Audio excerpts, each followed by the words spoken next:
نحمده ونصلي ونسلم على رسوله الكريم اما بعد فاعوذ بالله من الشيطان الرجيم بسم الله الرحمن الرحيم انما يخشى الله من عباده العلماء صدق الله العلي العظيم وصدق رسوله النبي الأمين الكريم الرؤوف الرحيم ونحن على ذلك لمن الشاهدين والشاكرين والحمد لله رب العالمين. درود پاک کا نذرانہ پیش کریں، پڑھیں بآواز بلند اللہم صلی علی سیدنا و مولانا محمد معدن الجود والکرم وآلہ وصحبہ وبارک وسلم صلاة و سلاما علیکہ یا رسول اللہ صلاة و سلاما علیکہ یا حبیب اللہ صلی اللہ تعالی علیہ وسلم. حضرات کرام، یہ ماہ خیر و برکت شعبان المعظم، جس کی آج 7 تاریخ ہو چکی، کتنی تیزی کے ساتھ یہ بھی ہم سے رخصت ہوا جا رہا ہے. اس ماہ مبارک میں اللہ کے رسول صلی اللہ علیہ وسلم کثرت سے قرآن کریم کی تلاوت فرماتے رہے اور روزے بھی رکھتے تھے.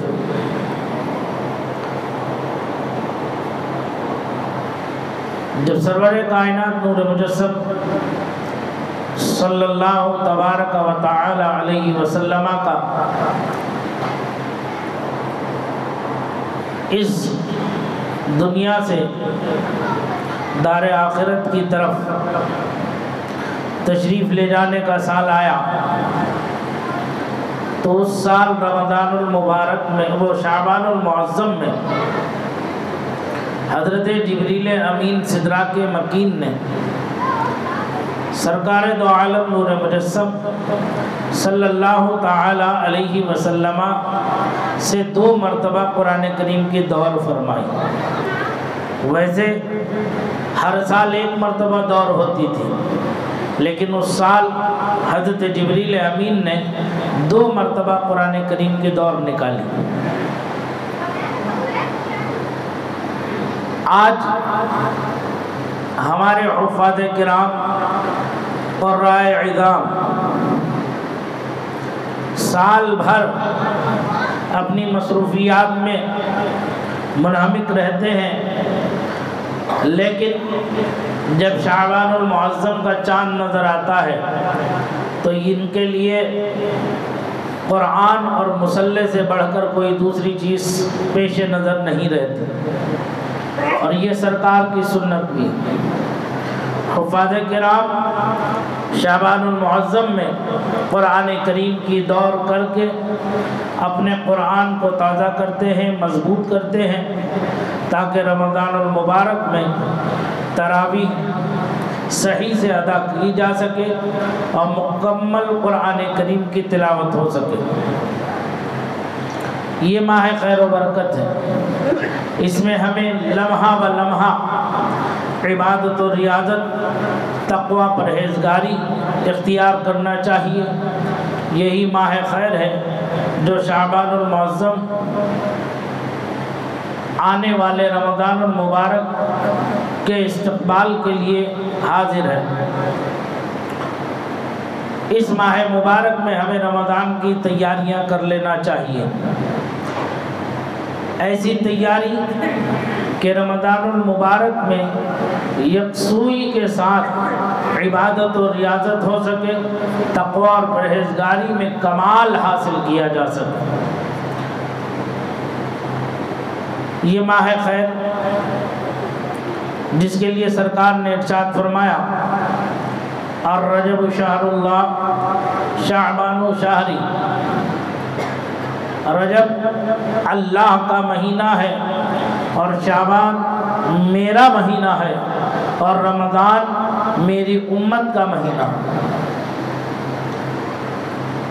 اللہ کی بارگاہ میں دعا ہے کہ پروردگار عالم جل جلالہ و عم نوالہ اپنے حبیب سید عالم نور مجسم صلی اللہ تبارک و تعالی علیہ وسلم کے تصدق و طفیل ہمیں اس پر عمل کرنے کی توفیق عطا فرمائے اور ہمارے تمام اعمال کو تمام اغلاط سے معاف فرما کر اپنی بارگاہ میں قبول فرما لیں۔ خطبہ مسنونہ کے بعد میں نے جس آیت کریمہ کی تلاوت کا شرف حاصل کیا، اللہ وحدہ لا شریک، ارشاد فرماتا ہے انما یخشی اللہ من عبادہ العلماء،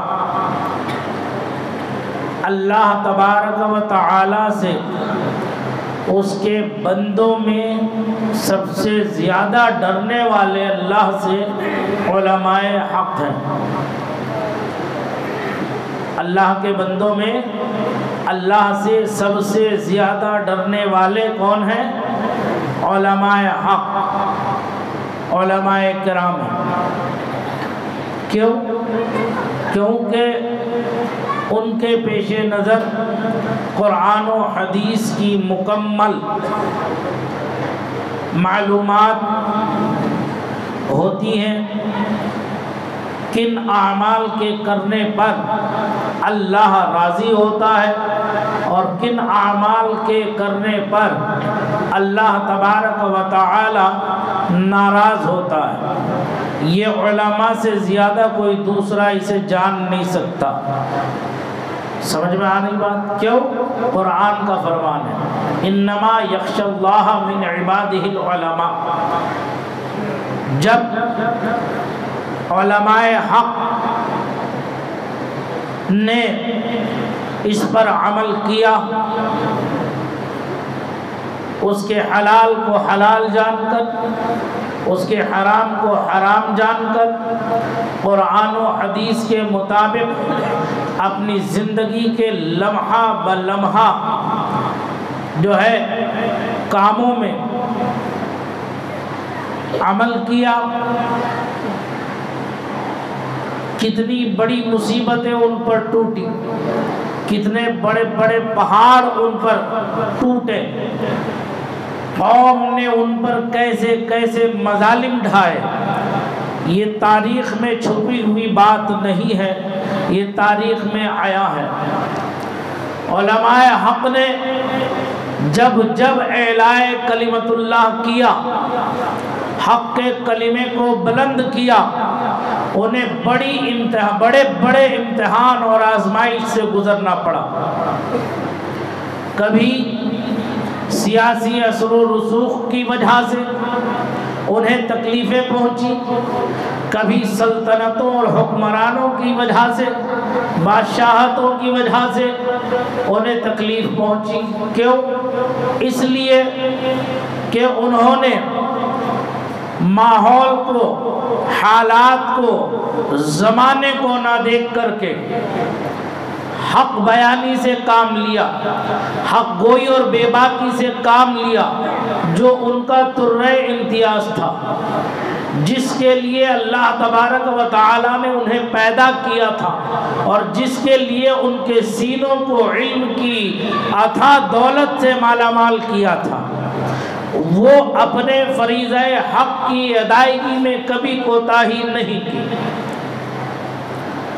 حضرت امام بخاری کی زندگی کو اگر ہم دیکھ لیں تو امام بخاری پر بھی ایسے جلیل القدر امام، ایسا علم کا بے تاج بادشاہ جس کے علم پر آج پوری کائنات فخر کر رہی ہو، ارے جو مصطفیٰ جان رحمت صلی اللہ علیہ وسلم سے پوچھ کر کے احادیث مبارکہ لکھ رہے ہوں، جن کی کتاب بخاری شریف کے لیے فرمایا گیا ہے کہ اصح الکتب بعد کتاب اللہ، قرآن کریم کے بعد اصح کتب میں سب سے اول درجے پر آنے والی کتاب ان کی جامع صحیح البخاری شریف ہے۔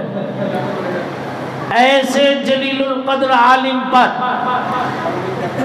قوم نے، اس زمانے کے لوگوں نے ان کے ساتھ کوئی اچھا رویہ اختیار نہ کیا، ان پر وہ مظالم کے پہاڑ ڈھائے، اتنے مظالم کے پہاڑ ڈھائے، اور معاصرانہ چشمک نے، ہم عصر لوگوں کے درمیان، اہل علم کے درمیان حسد نے کہ یہ ہم سے زیادہ علم کیسے ہو گیا، ہم سے زیادہ مسائل کو کیسے جاننے لگا۔ ارے جتنی محنت کرے گا اتنا صلہ پائے گا، جتنی محنت کم ہوگی اتنا ہی تو اس کا محنتانہ کم ہوگا۔ امام بخاری پر بڑے بڑے مظالم ڈھائے، میرے تو اس وقت رونگٹے کھڑے ہو گئے تھے جس وقت میں نے ان کے طالب علمی کے زمانے کو پڑھا۔ کئی دن کا فاقہ ہو جایا کرتا تھا حضرت امام بخاری کو۔ ایک مرتبہ تو انتہا ہو گئی، آپ کے پاس قوت لا یموت کچھ بھی نہ تھا، کوئی ایک کوڑی پاس پلے نہ تھی۔ ان کی غیرت نے گوارا نہ کیا کہ وہ کسی کے آگے دستے سوال دراز کرے، اپنے رب کی ذات پر اعتماد اور یقین کامل کے ساتھ فاقے پہ فاقے کرتے رہے۔ نوبت یہاں تک آ گئی کہ آخر میں انہیں اپنے تن پر جو کپڑے تھے اس کے علاوہ کوئی دوسرا کپڑا میسر نہ تھا ان کے پاس۔ وہ تن کا کپڑا بیچ کر کے روٹی کو حاصل کیا اور اپنے کمرے میں بند ہو گئے۔ کئی دن درسگاہ حاضر نہیں ہوئے۔ ان کے ساتھیوں نے دیکھا کہ امام بخاری نہیں آئے، محمد ابن اسماعیل نہیں آئے۔ استاد گرامی نے کہا معلوم کرو کہ کہاں ہے محمد ابن اسماعیل بخاری۔ تو جب جا کر ان کے دروازے پر دستک دی تو اندر سے جواب آیا، کہا استاد گرامی یاد فرما رہے ہیں آپ کیوں مدرسے نہیں آتے پڑھنے؟ امام بخاری نے عرض کیا استاد گرامی سے کہہ دیجئے کہ میرے پاس قوت لا یموت کے لیے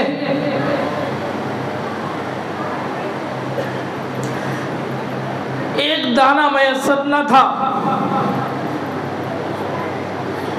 میں نے اپنے تن کے کپڑے بیچ کر کے قوت لا یموت حاصل کیا ہے۔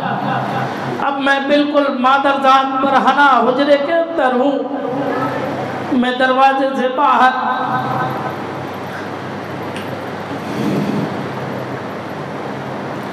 کیسے آؤں گا؟ اللہ اکبر! ہمارے یہ علماء جنہوں نے علم اتنی محنتوں سے حاصل کر کے ہم تک پہنچایا، آج ہم اپنے ان علماء کا کیا حق ادا کرتے ہیں؟ سوچنے کی بات ہے۔ ساتھیوں نے آپس میں چندہ کر کے امام بخاری کے کپڑوں کا انتظام کیا، پھر امام بخاری وہ کپڑے پہن کر درسگاہ حاضر ہوئے اور پڑھے، ایسا پڑھے کہ پوری کائنات میں آج امام بخاری کے علم کا ڈنکا بج رہا ہے۔ یہ امام بخاری علماء حق میں سے، لیکن ظالموں نے ان کے ساتھ بھی کوئی اچھا سلوک نہیں کیا۔ آخر کار در بدر بھٹکتے ایک مقام پر پہنچ کر اللہ کے حضور سجدہ ریز ہوتے ہیں اور عرض کرتے ہیں اے بار الہ، تیری زمین باوجود کشادہ ہونے کے مجھ پر تنگ ہوتی چلی جا رہی ہے۔ تیرے بندے مجھے کسی پل چین و سکون سے دین کی خدمت کرنے نہیں دے رہے۔ اب میں اس دنیا سے تنگ آ گیا، اب تو مجھے اپنے آپ واپس بلا لے۔ بس امام بخاری نے دعا کی، آپ کی روح قفس عنصری سے پرواز کر گئی۔ قوم کا المیہ بھی بڑا عجیب ہے، جب تک زندہ رہتا ہے اسے کوئی پوچھتا نہیں، اس کی اہمیت کو جانتا نہیں، اس کی خدمتوں کو سمجھتا نہیں۔ جب امام بخاری کا وصال مبارک ہو گیا، آپ کے تربت پاک میں جب آپ کو دفن کر دیا گیا تو آپ کی تربت سے مشک و عنبر سے زیادہ خوشبو مہکنے لگی، اور اس کے بعد قوم نے محبتوں کے نذرانے نچھاور کرنا شروع کر دیے۔ آپ کے قبر پاک کی مٹی کھود کھود کر لے کر کے چلے گئے کہ یہ امام بخاری کی جسم سے مس ہونے والی یہ مٹی ہے جس میں مشک و عنبر سے زیادہ خوشبو آ رہی ہے۔ ہائے افسوس اس قوم پر، جب تک زندہ رہے ان کے علم سے فائدہ نہ اٹھایا، اور جب وہ اس دنیا سے چلے گئے تو اب ماتم کر رہی ہے بیٹھے ہوئے۔ وہی حال آج بھی اس زمانے میں چل رہا ہے۔ جو علماء حق ہے قوم ان کا ساتھ نہیں دیتی، ان پر جب مصیبتیں ٹوٹ پڑتی ہیں تو سب اپنے اپنے بغلیں جھانکنے لگتے ہیں، حق گوئی اور بے باکی کی کوئی حمایت کرنے والا سامنے نظر نہیں آتا۔ ہر ایک کو اپنا اپنا غرض، اپنا مفاد نظر آتا ہے۔ تو قیامت میں کیا جواب دیں گے ایسے لوگ جو علماء حق کے شانہ بشانہ نہیں کھڑے ہوتے، ان کی آواز پر لبیک نہیں کہتے، حق کو حق نہیں کہتے، باطل کو باطل نہیں کہتے؟ آج بھی یہی المیہ، لیکن علماء حق جو اپنے اسلاف کے سچے جانشین ہیں وہ کل بھی صراط مستقیم پر قائم تھے، آج بھی صراط مستقیم پر قائم ہے، اور اللہ سے یہی دعا کرتے ہیں اسی صراط مستقیم پر ہمیں موت نصیب ہو جائے۔ کوئی ساتھ دے نہ دے، کوئی آئے نہ آئے، انہیں کسی کی پرواہ نہیں ہے۔ اگر پرواہ ہے تو صرف اور صرف خالق و مالک کی ہے کہ اللہ ہم سے راضی ہو جائے، اللہ ہم سے راضی ہو جائے، اس کا حبیب ہم سے راضی ہو جائے۔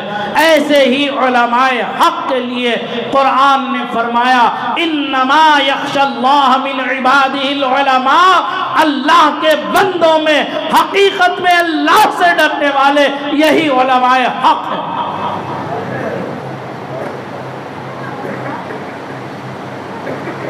ہم دیکھتے ہیں،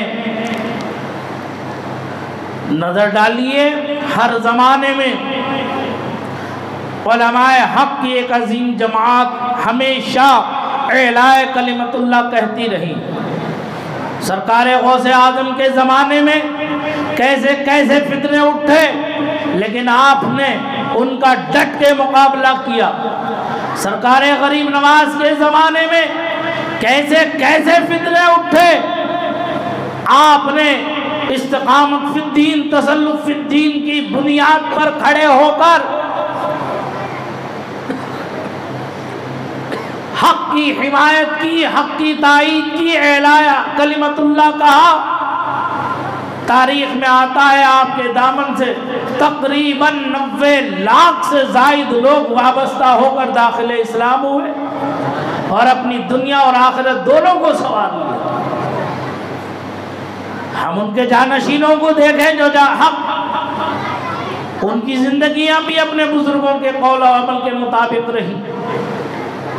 زمانہ گزر گیا، شیخ الاسلام والمسلمین امام ربانی مجدد الفسانی سیدنا و مولانا شیخ احمد فاروقی سرہندی رحمت اللہ تبارک و تعالی علیہ کی زندگی کیسی عظیم بے مثل و بے مثال ہے۔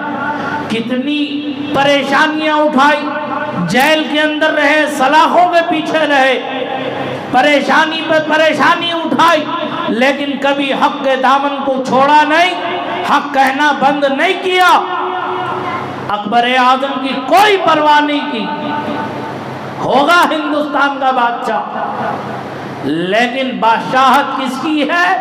اللہ وحدہ لا شریک کی ہے۔ یہ کائنات ملکیت کس کی ہے؟ اللہ وحدہ لا شریک کی ملکیت ہے۔ اسی لیے ان حکمرانوں کی نہ کل کسی نے ہمارے علماء حق نے پرواہ کی، نہ آج کرتے ہیں اور نہ ہی کبھی آئندہ کریں گے۔ جو حق ہوگا اسی کی تائید ہوگی، اسی کی حمایت ہوگی، اگرچہ جانیں قربان ہو جائے۔ زمانہ گزر گیا، اعلیٰ حضرت امام اہل سنت مجدد دین و ملت کا زمانہ آ گیا، آپ نے کوئی کسر نہیں رکھی حق گوئی اور بے باکی میں، نہ انہیں ان کے اپنوں نے چین سے رہنے دیا، نہ ان کے غیروں نے انہیں چین سے رہنے دیا۔ جب پریشان ہوئے، کسی سے کچھ نہیں کہا، جس ذات کے وہ غلام تھے اپنے آقا و مولا کی بارگاہ میں استغاثہ پیش کیا۔ ایک طرف اعدائے دین، ایک طرف حاسدین، ایک طرف اعدائے دین، ایک طرف حاسدین، بندہ ہے تنہا شہا تم پہ کروڑوں درود۔ اپنے آقا کی بارگاہ میں استغاثہ پیش کیا کہ آقا میں مفلس و لاچار یک و تنہا ہوں، میرا کوئی معین و مددگار نہیں ہے آپ کے سوا، میں آپ سے استغاثہ پیش کرتا ہوں۔ کبھی کبھی فرماتے تھے اپنے دل کے درد کو اشعار کا جامہ پہنا کر کے اپنا دل کا درد بیان کیا۔ اعلیٰ حضرت کے کلام کو بڑے گہرائی کے ساتھ پڑھ کے دیکھو، اعلیٰ حضرت کے دل کا درد، ان کے ساتھ ہونے والی ظلم و زیادتیاں آیا نظر آتی ہیں۔ کہتے ہیں ساتھی ساتھی کہہ کے پکارو، ساتھی ساتھی کہہ کے پکاروں، ساتھی ہو تو جواب آئے، پھر جھنجھلا کر سردے پٹکوں، چل رہے مولا والی۔ کوئی آئے نہ آئے، کوئی ساتھ دے نہ دے، میں مصطفیٰ جان رحمت کا غلام ہوں۔ میری جو ڈیوٹی ہے، میری جو ذمہ داری ہے، میں اس ذمہ داری کو پورا کرتا رہوں گا۔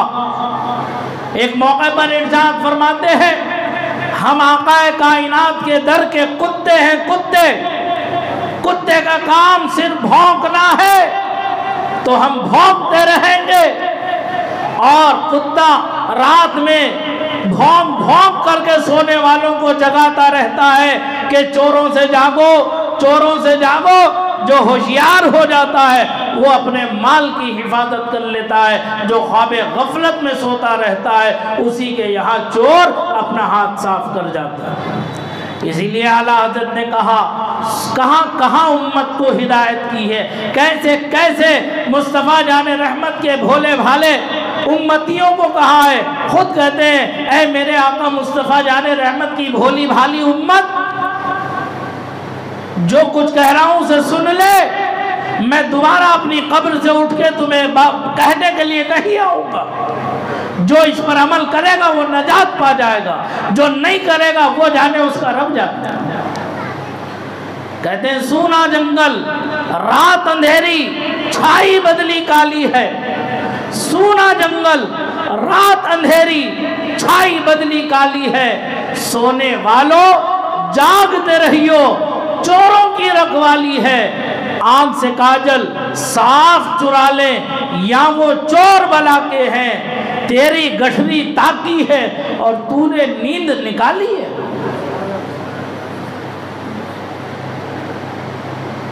سونا پاس ہے، سونا بن ہے، سونا زہر ہے اٹھ پیارے۔ کیا پیارا انداز ہے، فرماتے سونا پاس ہے، سونا بن ہے، سونا زہر ہے اٹھ پیارے۔ تو کہتا ہے نیند ہے میٹھی، تو کہتا ہے نیند ہے میٹھی، متھی تیری نرالی ہے۔ کیسے کیسے ہمارے علماء نے قوم کو جگانے کی انتہا کر دی، کہ خواب غفلت سے جاگو، آنے والے حالات کو سمجھو، اپنی زندگی کو صحیح سمت پر چلاؤ، ایسے راستے پر قدم رکھو جو راستہ تمہیں اللہ کی طرف لے جانے والا ہو، ایسے راستے سے بچو جو راستہ تمہیں جہنم کی طرف لے کے جانے والا ہو۔ علماء اپنا حق کل بھی ادا کر رہے تھے، آج بھی ادا کر رہے ہیں، اور انشاءاللہ آئندہ بھی ادا کرتے رہیں گے۔ یہ آپ پر منحصر ہے کہ ان کی آواز پر کہاں تک آپ لبیک کہتے ہیں۔ میں اپنے رب کا کروڑ شکر ادا کروں، میرے سجدے کم ہو جائیں گے لیکن رب کا شکر نہیں کم ہوگا۔ میں اس کی بارگاہ میں کیسے شکر ادا کروں کہ اللہ تعالیٰ نے اپنے کرم سے مجھے ایک ایسی عظیم المرتبت ذات کی جوتیاں اٹھانے کا موقع عطا فرمایا جس پر پوری کائنات میں دنیا سنیت ناز کرتی ہے۔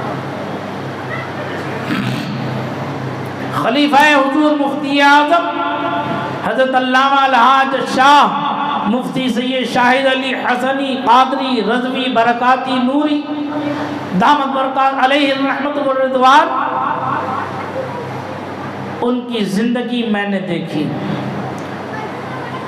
اپنے اسلاف کے سچے علمی وارث و جانشین تھے، حق گوئی اور بے باکی میں امام بخاری کے وارث و امین تھے۔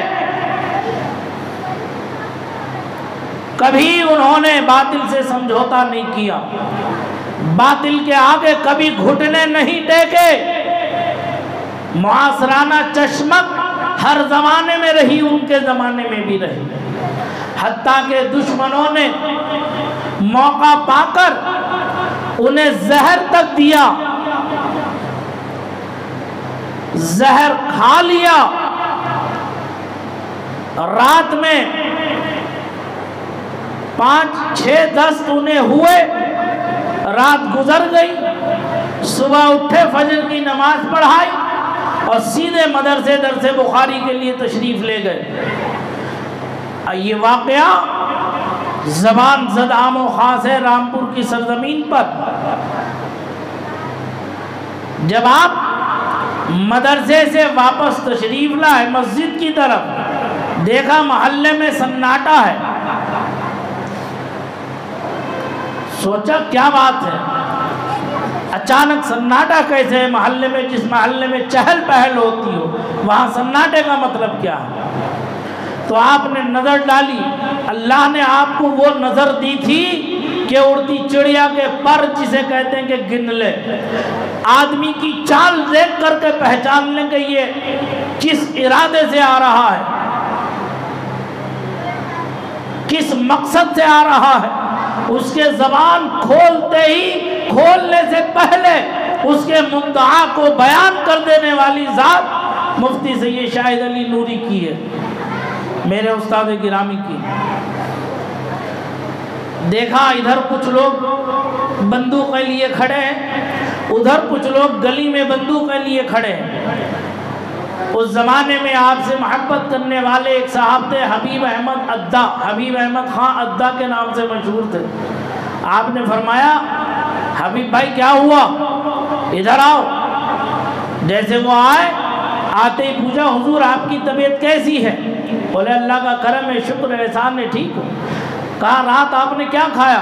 کہا کھانا کھایا تھا، فلاں چیز تھی کھانے میں۔ فرمایا، کہا اس نے کہ حضور آپ کو معلوم ہے کہ کھانے میں آپ کے زہر ملا ہوا تھا؟ بولے نہیں مجھے نہیں معلوم تھا، لیکن حدیث پاک میں جو دعا بتائی گئی ہے میں کھانا وہ پڑھ کے ہی کھاتا ہوں، اگرچہ اس میں زہر ہو تو اس کا کوئی اثر نہیں ہوتا۔ میرے معمولات زندگی میں یہ ہے جو اللہ کے رسول نے فرمایا اس پر عمل۔ الحمدللہ رات مجھے 5 اور 6 دست ہوئے، بالکل ہرے ہرے، لیکن اللہ کا کرم میری طبیعت ٹھیک ہے. رات میری طبیعت تھوڑی سی مزمحل تھی لیکن اب الحمدللہ ٹھیک ہوں. بخاری شریف پڑھا کر، تفسیر قرآن پڑھا کر کے مدرسے سے آ رہا ہوں. اس زمانے میں 25 کتابیں پڑھایا کرتے تھے حضرت میرے. طلبہ ہجوم کی شکل میں آپ کو گھیرے رہتے تھے. اس زمانے کے طلبہ آج ان کی مثال پیش کرنا جو ہے بہت بڑی بات ہے. ایسے ہونہار قابل تلامذہ رہے حضرت کے. جب دیکھ لیا دونوں آمادہ جنگ ہے، حضرت نے ان کو بھی آواز دیا کہ آؤ. ان سے بھی کہا تم بھی آؤ. کہا مسجد میں چلو اللہ کے گھر میں. پہلے تم بھی وضو کرو، غصے کو ٹھنڈا کرو. تم بھی وضو کرو، غصے کو ٹھنڈا کرو. سنت رسول ہے. جب آدمی غصے میں ہو، کھڑا ہے تو بٹھال دو، بیٹھا ہے تو لٹال دو، نہیں تو پانی ایک گلاس پلا دو. پھر بھی غصہ نہ جاتا ہو فوراً اس سے کہو کہ وضو کر لے. وضو کرتے ہی غصہ ٹھنڈا ہو جائے گا. سمجھ میں آ رہی بات؟ ہاں، بہت سے لوگ کھڑے ہوئے تماشا دیکھتے ہیں جھگڑا کرنے والوں کا. یہ ان کے حق میں دوستی نہیں ہے، دشمنی ہے. تمہارے اپنے ہیں، مومن ہیں، بھائی ہیں. کسی ایک کو تکلیف پہنچے گی تو ہمیں تکلیف پہنچنا چاہیے. اس کا احساس جب تک ہم اپنے دل میں نہیں پیدا کریں گے ہمارا ایمان کامل نہیں ہوگا. سمجھ میں آ رہی بات؟ تو دونوں کو وضو کر کے مسجد میں بلایا. بلانے کے بعد میں ارشاد فرمایا، اس کا نام حاجی چھوٹے تھا جس نے زہر ملوایا تھا. اس سے کہا حاجی سچ بات کہہ دے، سچ کہنے کے میں عافیت ہے، جھوٹ بولو گے تو اس کی سزا ہوگی. اس نے سچ کہہ دیا. کہا حضرت ایسے ایسے فلاں کے کہنے سے آپ کے ناشتدان میں جو کھانا آتا تھا محلے سے اس وقت امامت کرتے تھے حضرت، اس ناشتدان میں اس کھانے میں ملکہ کی دال میں جو ہے یہ زہر ملا دیا گیا تھا. یہ بات سچ ہے. حضرت نے جب یہ سنا منبر رسول پر کھڑے ہوئے. کھڑے ہونے کے بعد میں خطبہ ارشاد فرمایا، چند ناصحانہ کلمات بتائے.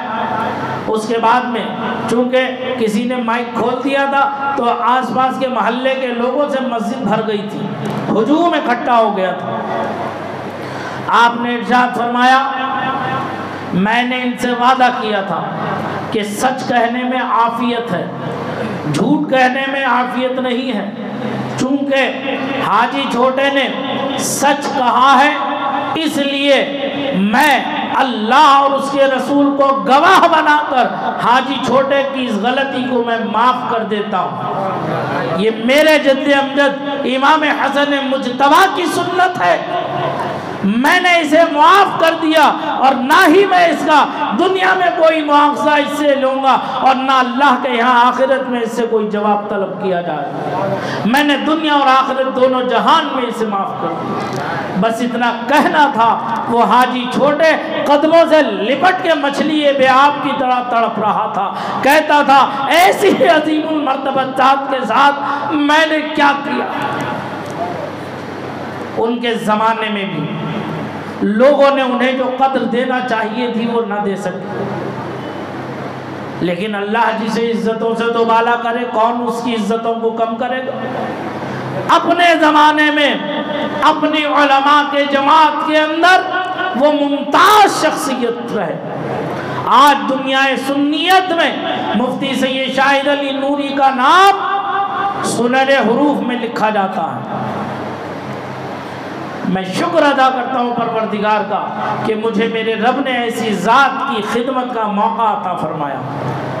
اپنی اولاد سے بڑھ کے مجھ سے محبت کی انہوں نے. ایسا پیار ایسی محبت شاذ و ناز کسی شاگرد کے نصیب میں میسر آتی. میں ان کا خادم تھا. میری آنکھ کھلتی تھی تو ان کے رخ زیبا کو دیکھ کر، میری آنکھ مچتی تھی تو ان کے رخ زیبا کو دیکھ کر. جب وہ آخر میں لیٹ جاتے تھے، سو جاتے تھے، تب میں ان کی خدمت سے اٹھ کے اپنے حجرے میں آتا تھا. اور جب میں اٹھتا تھا فجر میں تو میرے حضرت میرے سامنے موجود ہوتے تھے. خدمت خادم میں تھا، لیکن ان کا پیار تو دیکھیے.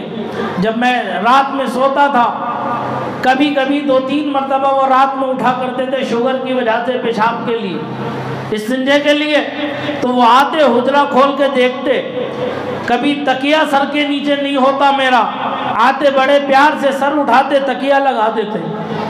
کبھی چادر نہیں ہوتی اوپر بدن پر تو چادر اڑا دیتے. کبھی لائٹ کی وجہ سے پنکھا بند ہو جاتا تھا، لائٹ جانے کی وجہ سے، تو پنکھا کھول کے چلے جایا کرتے تھے. کہتے تھے کہ میرا بچہ سو رہا ہے، اسے تکلیف نہ ہو. ایسا پیار، ایسی محبت آج اولاد کو ماں باپ سے بھی میسر نہیں آ رہی جیسا کہ مجھے میرے حضرت نے دیا. میں جتنا بھی شکر ادا کروں ان کا کم ہے.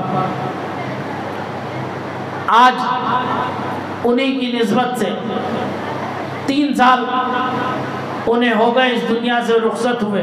اللہ اللہ کیسی ان کی رخصتی تھی دنیا سے.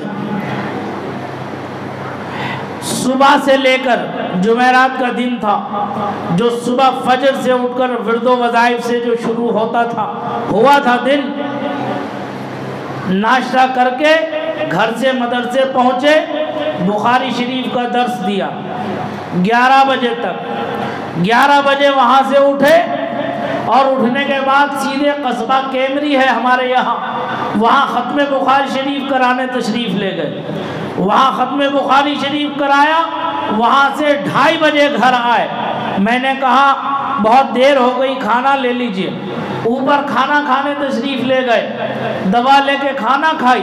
کھانا کھانے کے بعد اوپر کھا رہے تھے، پیلی بھیت کے کچھ مہمان آ گئے. میں نے ان سے کہا صبح کے تھکے ہوئے، ابھی عصر کے بعد ملاقات ہوگی، آپ آرام کریں. میں حاضر خدمت ہوا. میں نے کہا کچھ لوگ آئے ہیں پیلی بھیت سے ملاقات کے لیے. میں نے ان سے کہہ دیا حضرت آرام کر لیں، آپ اس کے بعد میں ملاقات کر لیں. آپ کھانا کھا کے نیچے نہ آئیے، اوپر ہی آپ آرام کر لیجئے، چونکہ آپ نیچے آئیں گے تو پھر ملنے ملانے میں پھر آپ کو بے آرامی ہوگی. حضرت کھانا کھانے کے بعد کچھ دیر بیٹھے، ارشاد فرمایا بیٹے بہت دور سے آئے. خاص بات ہے کہ ان کے اندر یہ تھی، رات کے 2 بجے بھی کوئی آ کر دروازے پر دستک دیتا تو وہ سیدھے دروازے پر پہنچ کے خندہ پیشانی کے ساتھ اس کا استقبال کرتے تھے. خود مہمانوں کے لیے کھانا اور چائے، ناشتہ، پانی اپنے ہاتھوں سے لے کے آیا کرتے تھے. کوئی تکلف نہیں رہا. ارے آخر عمر تک سائیکل چلا کے مدرسے آتے تھے پڑھانے کے لیے. ایسی سادگی کے ساتھ زندگی گزارنے والی شخصیت. تو میں نے ان سے کہا، تو مجھ سے کہا بیٹے بہت دور سے آئے ہیں، اب انہیں جانا بھی ہوگا بہت دور، جب شام ہو جائے گی تو کیسے جائیں گے، لاؤ میں ان سے 5 منٹ ملاقات کر لیتا ہوں، ان کی سن کے انہیں جلدی رخصت کر دیں. تو اب وہ تو پورا ایک گروپ تھا. اب جب حضرت آئے تو آنے کے بعد عصر ہو گئی. ظہر پڑھی تھی، عصر ہو گئی. عصر کی نماز پڑھی. عصر کی نماز پڑھنے کے بعد میں نے کہا تھوڑا آرام کر لیجئے. پتہ چلا عصر کی نماز کے بعد فوراً محمد اعظم خان صاحب جو وہاں کے منسٹر ہیں وہ ملاقات کے لیے حاضر ہو گئے حضرت سے. ان سے ملاقات میں عصر سے مغرب ہو گئی. وہ آخری ملاقات تھی ان سے. بہت نصیحتیں کی تھی انہیں حضرت نے، ہدایت کی تھی. وہ آخری نصیحت تھی انہیں سیاست کی دنیا میں. پھر اس کے بعد وہ گئے، مغرب کی نماز پڑھی، کھانا کھایا، پھر آرام کرنے کے لیے کہا. تو ایک جگہ 40ویں کی فاتحہ میں جانا تھا، بلاسپور کی سرزمین پر 30 کلومیٹر ہے. تو وہاں سے فون آیا، میں نے منع کر دیا، لیکن وہ مانے نہیں، ضد کرنے لگے.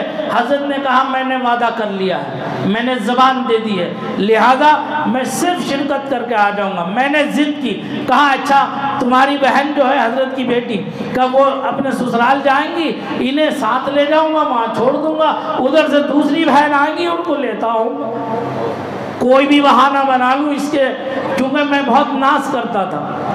تو حضرت نے جو ہے اس ناز کو رکھتے ہوئے ارشاد فرمایا میں ہو کے بس آدھا گھنٹہ شرکت کر کے آ گیا. وہاں سے واپسی میں رات کا 1 بج گیا. بس آ کر کے استنجا کر کے جو ہے بیٹھے تھے کہ ایک دم سے جو ہے آپ کو پھندا لگا. اور سانس اکھڑنے لگی، ایسی اکھڑی کہ فوراً اسکوٹر پر اسپتال لے کر کے گئے. وہاں فرسٹ ایڈ ان کو نہیں مل پائی صحیح سے. جب نہیں ملی تو فوراً ہم نے دوسرا انتظام کرنے کی کوشش کی. پتہ چلا اتنی دیر میں ہاتھ پیر سب جو ہے ٹھنڈے ہو گئے. ڈاکٹر نے کہا اب ان میں کچھ بچا نہیں ہے، لے جاؤ. لیکن میں نے اور حضرت کے شہزادے نے دیوانگی کے عالم میں وارفتگی میں میں نے شہزادے سے کہا حضرت ہمارے ٹھیک ہیں، ہم انہیں یہاں نہیں مراد آباد لے کے جائیں گے، ایمبولینس کا انتظام ہو. فوراً وہاں ایمبولینس کا انتظام کر کے جب راستے میں نکلے ہم تو بالکل بے حس و حرکت جسم تھا حضرت کا. روتے روتے ہمارا برا حال ہو گیا. دل نے کہا کہ جو ہے سرکار مفتی اعظم قطب عالم نور اللہ مرقدہ کا ایک وظیفہ ہے دل کے لیے، حضرت اس کی تعلیم دیا کرتے تھے. اچانک میرے دل میں خیال آیا کہ وہ وظیفہ پڑھا جائے. میں نے وہ وظیفہ پڑھا، بسم اللہ الرحمن الرحیم، یا اللہ یا رحمان یا رحیم، دل مارا کن مستقیم، بحق ایاک نعبد و ایاک نستعین، یا اللہ یا لطیف یا نور یا خبیر یا بصیر. یہ وظیفہ میں نے بآواز بلند پڑھنا شروع کر دیا. 5 منٹ نہیں گزرے تھے مجھے پڑھتے ہوئے، ساتھیوں کو میرے پڑھتے ہوئے. حضرت نے ایک دم سے گہری سانس لی، جو جسم بے حس و حرکت تھا ایک دم گہری سانس لی. سانس لے کر کے کروٹ لے کر سیدھے ہاتھ سے میرے سینے کو تسلی دیتے ہوئے ارشاد فرمایا اشاروں میں کہ گھبراؤ نہیں، پریشان نہیں ہو. پھر میں نے کہا آپ اجازت دیتے ہیں میں اس میں ذات کا ذکر کروں؟ فرماتے ہاں اس میں ذات کا ذکر کرو. اور اللہ کی ضربیں جو لگانا شروع کی ہیں، ایسا اس بیابان جنگل کے راستے میں آواز گونج رہی تھی اور گاڑی اپنی منزل کی طرف رواں دواں تھی مراد آباد کے لیے. بس چند لمحات ذکر کیا تھا کہ حضرت خود اٹھ کر کے بیٹھ گئے ذکر کرنے کے لیے. خود حضرت نے ذکر کیا. اور پھر مراد آباد جب وہاں اسپتال لے کر کے گئے تو وہاں ڈاکٹر کو دکھانے کے لیے وینٹیلیٹر پر لٹالا تو پھر سانس دوبارہ اکھڑ گئی. وہاں ایڈ انہیں نہ مل سکا. انہوں نے کہا کہ یہاں بستر خالی نہیں ہے، دوسرے اسپتال لے جائیے نہیں جلدی سے. بس وہاں سے لے کر ہم گاڑی میں نکلے ہی تھے کہ اس میں ذات کا ذکر کرتے ہوئے میرے ان ہاتھوں میں حضرت کا سر مبارک تھا اور اسی عالم میں ذکر کرتے ہوئے اس دار فانی سے دار بقا کی طرف کوچ فرما گئے. یہ حضرت کا آخری سفر تھا. اس شان کے ساتھ دنیا سے گئے، اس شان کے ساتھ اس دنیا سے گئے. اللہ کا کرم کہ ہمیں ان کی شکل و صورت میں ان کا سچا علمی وارث و جانشین، ان کا شہزادہ عطا فرما دیا، جن کا نام ہے حضرت علامہ مفتی سید فیضان رضا حسنی نوری دامت برکاتہ القدسیہ، جو اپنے والد ماجد کے سچے علمی وارث و جانشین ہیں. آج ہم ان کو دیکھتے ہیں تو دل ٹھنڈا ہوتا ہے ہمارا. تو میری گزارش ہے کہ آج آپ کی اس مسجد میں بعد نماز مغرب اسی ذات گرامی کا عرس مبارک 3 سالانہ رکھا ہے، جس میں بنگلور شہر سے کونے کونے سے بڑے سے لے کر چھوٹے عالم تک ان کے عرس میں شرکت کے لیے آ رہے ہیں. بڑے بڑے علماء، بڑے بڑے مفتیان کرام یہاں آج بعد مغرب آپ کی اس مسجد میں آ رہے ہیں. علماء کی زیارت بھی عبادت ہے، علماء کی زیارت بھی عبادت ہے. میری آپ سے مخلصانہ گزارش ہے کہ نماز مغرب آپ حضرات یہی پڑھیں اور جو ہے اس پڑھ کر اس جلسے میں شرکت فرمائیں. بقیت السلف عمدۃ الخلف تلمیذ و خلیفہ حضور حافظ ملت حضرت علامہ الحاج شاہ مفتی محمد انور علی صاحب قبلہ دامت برکاتہ القدسیہ کا خصوصی خطاب ہوگا. حضرت تشریف لا رہے ہیں، بہت کرم فرماتے ہیں، بہت ذرہ نوازی کرتے ہیں. اللہ تعالیٰ حضرت کے سایہ عاطفت کو ہم سب کے سروں پر تا دیر قائم و دائم رکھے. اور میں آپ حضرات سے گزارش پھر کرتا ہوں کہ آپ حضرات اس میں ضرور شرکت فرمائیں اور ثواب دارین حاصل کریں. استغفر اللہ ربی من کل ذنب و اتوب الیہ وآخر دعوانا ان الحمد للہ رب العالمین. السلام علیکم.